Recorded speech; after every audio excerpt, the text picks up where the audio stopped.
ला ला ला ला ला ला ला ला। आज मैं आपको जो कहानी सुनाने जा रही हूं वो फ्रैंक आर स्टॉकटन की लिखी हुई द लेडी और द टाइगर है। अच्छा, इस कहानी को सुनाने से पहले ये जरूरी है कि मैं आपको इसके पीछे की भी एक कहानी सुनाऊं। जब सन 1882 में यानी कि 1882 में फ्रैंक आर स्टॉकटन साहब ने एक कहानी लिखी तो कई अमेरिकी पत्रिकाओं और अखबारों में छापी गई। उन्हीं में से एक पत्रिका यानी कि मैगजीन थी सेंचुरी। जैसे जैसे अमेरिका में लोगों ने उस कहानी को पढ़ना शुरू करा, उनके अंदर एक अजीब से कौतूहल ने जन्म लिया। वो जानना चाहते थे कि स्टॉकटन साहब ने ये कहानी लिखी क्यों है और किस पर आधारित है।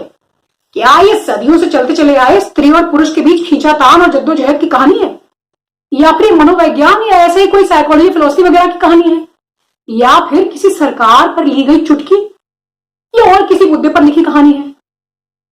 इस मंशा से लोगों ने हजारों की तादाद में पत्र लिखे, चिट्ठी लिखी फ्रैंक आर स्टॉकटन साहब को और कई प्रकाशन घरों को भी, यह सोचकर कि शायद पत्राचार हो पाए। मगर फ्रैंक आर स्टॉकटन साहब मजे हुए खिलाड़ी थे। अरे मजाल कि उन्होंने एक भी पत्र का जवाब दिया हो। लिहाजा ये हाल रहा कि लोग तो चिट्ठी भेजते चले गए और वहां से हाथ लगी केवल चुप्पी, और वो चुप्पी आज भी बरकरार है। सन 1902 में जब स्टॉकटन साहब का देहांत हो गया, उसके कई समय बाद भी ये गुत्थी सुलझ ना सकी। सुलझाई गई, पर वो मैं आपको बाद में बताती हूं कैसे। तो आज मैंने आपके लिए खास इसी कहानी को हिंदी में अनुवादित करा है। तो आओ सुनो कहानी नरभक्षी। किसी जमाने में एक राजा हुआ करता था।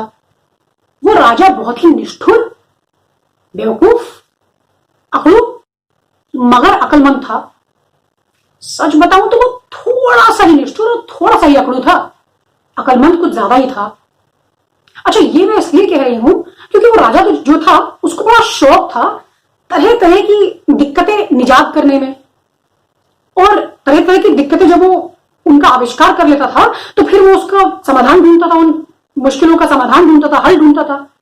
अच्छा, उसको जिस तरह खुद ही मुश्किल ढूंढने का शौक था, उसको उसका निदान करने का यानी कि उसका समाधान करने का भी बड़ा शौक था। वो स्वयं से ही तर्क वितर्क कर उस गुत्थी को सुलझा लेता था। इस तरह राजा बड़ा खुश रहता था और उसकी प्रजा भी उससे खुश रहती थी। अब जो राजा था उसकी जिंदगी बड़ी अच्छे से गुजर रही थी। कभी कभी एक आधा बार कोई बड़ी सी दिक्कत उसके सामने पहाड़ बनकर खड़ी हो जाती। राजा उस समय खासी प्रसन्न होता, इसलिए क्योंकि उसको स्वयं से तर्क वितर्क करने का एक अवसर मिल जाता।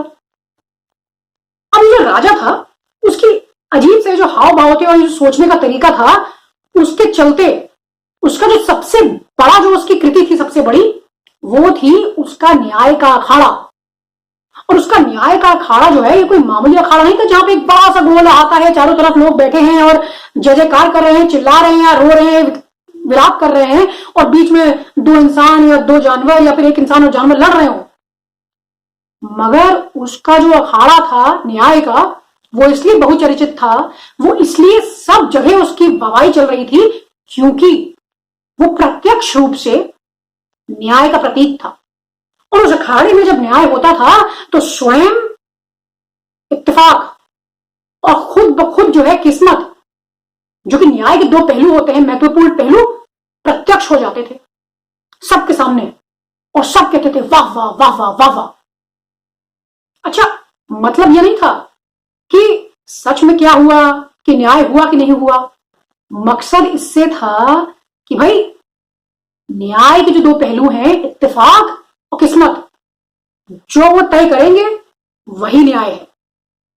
यानी कि ये नहीं पता किसी को कि क्या होने वाला है, ये भी नहीं पता किसी को कि क्या होगा और अंत में क्या होगा, मगर बस सब आंख बंद करके मान लेंगे कि जो न्याय हुआ वही न्याय है, क्योंकि इत्तेफाक और किस्मत ने जो दिया वही फल है। अब जो उस राजा का किस्मत का अखाड़ा था वो कुछ इस प्रकार दिखता था। एक बड़ा सा गोल रहा था, उसके चारों तरफ लोगों के बैठने का इंतजाम, और ठीक एक कोने में राजा ऊंची कुर्सी पर बैठा हुआ करता था। जहां राजा ऊंची कुर्सी पर बैठता था उसके ठीक नीचे एक बड़ा सा तहखाना था।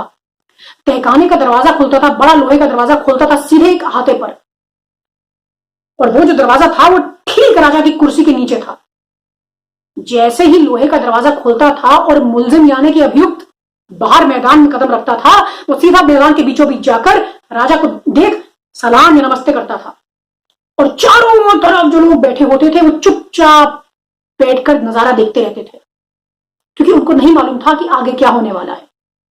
उसके बाद जो मुलजिम है या अभियुक्त है उसको होता था मुड़ना और जाना पड़ता था ठीक दूसरी तरफ, राजा की नाक की सीट के सामने दो बड़े लोहे के दरवाजों की तरफ।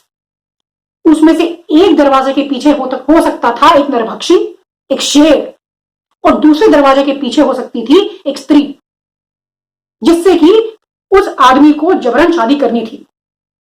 अब ना तो वो आदमी जो कि मुलजिम था, अभियुक्त था, ना तो स्वयं राजा ये जानता था कि किस दरवाजे के पीछे कौन है। जो भी निकले वो मुलजिम और अभियुक्त की किस्मत। वहां मौजूद लोग वो भी नहीं जानते थे कि अगले ही पल क्या होने वाला है। वो खुशी में चिल्लाएंगे, ताली बजाएंगे कि इंसान की जान बच गई और उसकी शादी होने वाली है, या फिर वो शोक में, गम में दुखी हो जाए, मतलब बिल्कुल रोने लगेंगे और पांव घसीट घसीट दुखी वो आंसू बहा बहा लौटेंगे घर को, ये गए कि किस बेरहमी से एक नरभक्षी ने एक आदमी को खा दिया, मार दिया।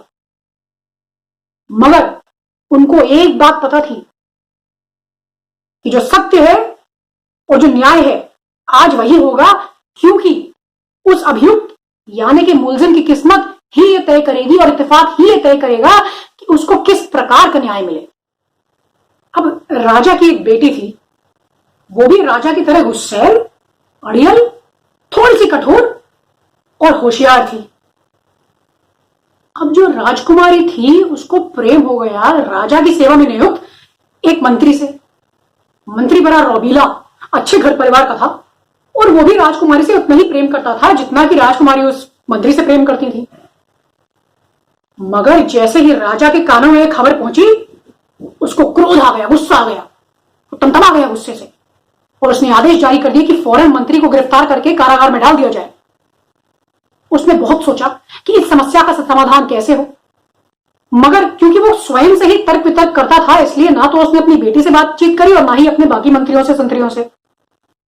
नतीजा ये निकला कि राजा ने अगले ही दिन घोषणा करवाई कि ठीक एक हफ्ते बाद इस मंत्री को न्याय के कटघरे में यानी कि न्याय के अखाड़े में उतारा जाए। वही हुआ। ठीक एक हफ्ते बाद यह तय किया गया कि जो राजकुमारी का प्रेमी है उसको न्याय के अखाड़े के बीचों बीच उतारा जाएगा। अब ये जो खबर थी वो सुनकर राजकुमारी बड़ी दुखी हुई। वो इसलिए दुखी हुई क्योंकि उसको मालूम था कि अब या तो ये खा लिया जाएगा नरभक्षी के द्वारा, और या तो फिर पता नहीं किसके साथ इसकी शादी हो जाएगी। उसको दुख था कि दोनों ही तो सूरतों में उसका भला नहीं होने वाला है। उसने कई रातें गुजार दी बिना सोए, रोते रोते।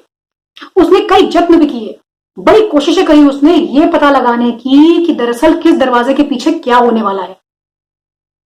उसको कभी गुस्सा आता और कभी दुख के कारण वो रोते रहती रात भर। एक दिन राजकुमारी को याद आया कि शायद उसने कुछ देखा था जो उसको गवारा नहीं था। ये उसको उस रात याद आया जिस रात राजकुमारी को कई पैसे देकर ये किसी से उगलवाने में वो सफल हो गई थी कि किस दरवाजे के पीछे नरभक्षी होगा और किस दरवाजे के पीछे एक स्त्री। राजकुमारी ये भी जानती थी कि उस दरवाजे के पीछे जो स्त्री खड़ी होने वाली थी वो कौन स्त्री थी। जैसा कि उसे शक था वो वही थी जिसको कि राजकुमारी ने चुपचुपाते में देखा था उस मंत्री को बात करते हुए उसके साथ। उसको लगा था कि वो स्त्री कई बार अक्सर उस मंत्री को देखा करती थी छुप छुप कर, और एक आध बार तो राजकुमारी ने मंत्री को भी यानी कि अपनी प्रेमी को भी उसकी तरफ देखते हुए देखा था, पकड़ लिया था। अब ये मैं नहीं जानती कि ये सच था या राजकुमारी के दिमाग का कोई वहम, मगर राजकुमारी को वो बात याद थी। उसके बाद कुछ और रातें राजकुमारी ने रो रो कर और सोच सोच कर गुजारी।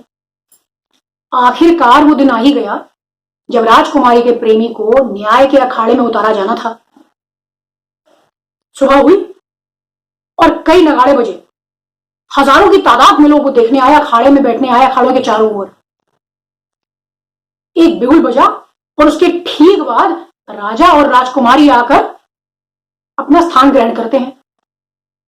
एक और बिगुल और नगाड़े के साथ खुला नीचे का दरवाजा, जो ठीक राजा की कुर्सी के नीचे था, और उस लोहे का दरवाजे का खुलते ही राजकुमारी के प्रेमी ने पहला कदम रखा न्याय के उस अखाड़े में। उस अहाते उस अखाड़े के बीचों बीच जाकर वो ठीक सामने खड़ा हो गया और राजा की ओर देखकर उसने सर झुकाया। वो देख तो राजा की तरफ रहा था, मगर उसकी नजरें टिके हुई थी सीधी राजकुमारी पर, जो कि राजा के दाएं ओर बैठी हुई थी। राजकुमारी ने भी अपने प्रेमी को देख लिया था।